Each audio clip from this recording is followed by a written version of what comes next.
Hiniling ng PNP sa mga barangay officials sa buong bansa na tumulong upang mapigilan ang firecracker injuries sa pagsalubong sa bagong taon. Sinabi ni PNP Chief Lieutenant General Jose Nartates Jr.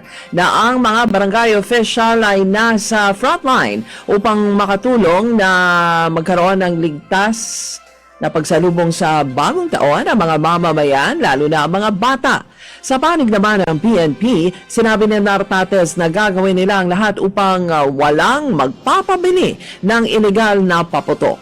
Isang 12 taong gulang na bata ang nasawi matapos na masabugan ng paputok sa Tondo, Manila kagabi. Abot naman sa 112 katao ang nagtamo ng firecracker injuries, habang 2 mga bata ang naputulan ng kamay dahil sa paputok. Chismis lahat, walang katibayan, posibleng gawa-gawa lang, hindi mabigat bilang ebidensya.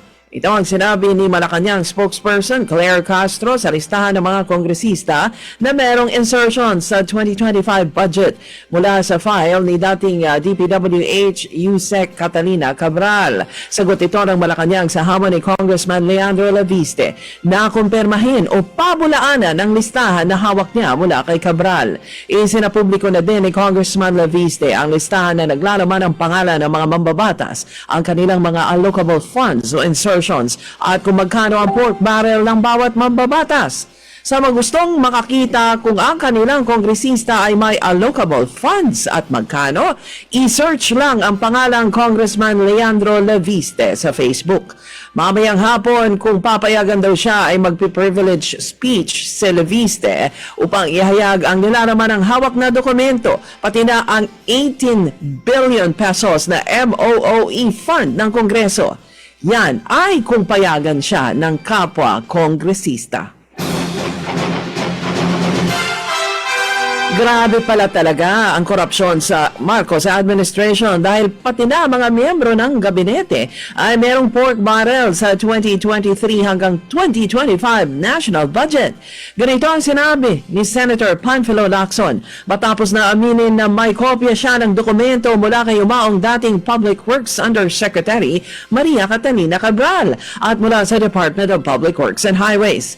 5 miyembro ng cabinet secretaries ni Pangulong Marcos at may undersecretary pa ang nakatanggap umano ng bilyong-bilyong allocable at non-allocable funds para sa 2025 national budget.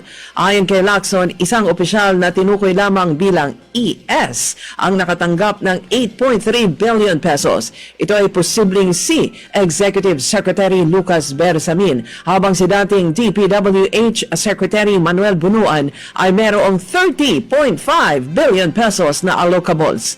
Nagulat si Lacson sa laki ng pondo para kay ES at kay Bunuan. Tanong niya, bakit merong allocables? Gayong sila ay mga cabinet secretaries. Bilang reaksyon, agad namang nagpasinungaling si dating Executive Secretary Lucas Bersamin na siya ang itinutukoy na ES ni Senator Panfilo Lacson batay sa dokumento mula sa DPWH. Ayon kay Bersamin, wala siyang allocable funds, wala siyang inindorsong proyekto sa DPWH at mas lalong hindi siya ang ES na posibleng sangkot sa anomalya. Sino pa pala? Ayon naman kay dating COMELEC Commissioner Attorney Rowena Guanzon. Umamin ka na, sir, dagdag pa ni Guanzon. Dahil sa pahayag ni Bersamin, umano ito ng iba't ibang mga reaksyon mula sa mga netizen. May nagbigay agad ng iba't ibang meaning ng ES sa DPWH document. Ito raw ay baka Erap Estrada o Eli Soriano o Extra Service o kaya'y Enday Sara. O baka naman, elementary school, evening star, extra sabaw, at kung ano-ano pa. At may nagsabi pa na ang ES daw ay, Eddie, sorry.